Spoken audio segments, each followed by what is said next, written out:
waxaanu seexannaa iyada oo labada dalool ee sankuynu furan yihiin dabool aynu ku sii dahaadhnay markii aynu sii seexanaynin aanu jirin marna ma isweydiisay yaa ka ilaaliya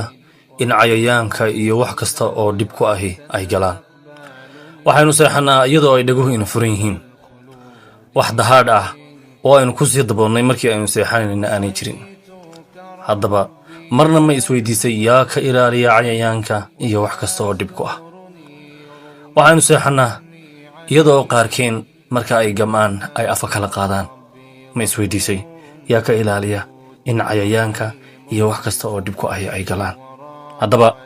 weydiimahaas oo dhan alle ayaa inooga jawaabaya isagoo ina leh maalinta qiyaame ayaad beeninaysaan iyada oo korkiinna ay yihiin malaa'ig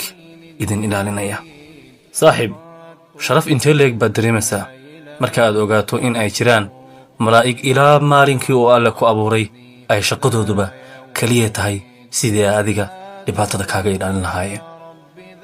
hadda waa malag oo abuur alle uumay ugu fadli badan ayaa bashar yar oo aniga iyo adiga oo kale ah inuu ilaaliyo u xil saaran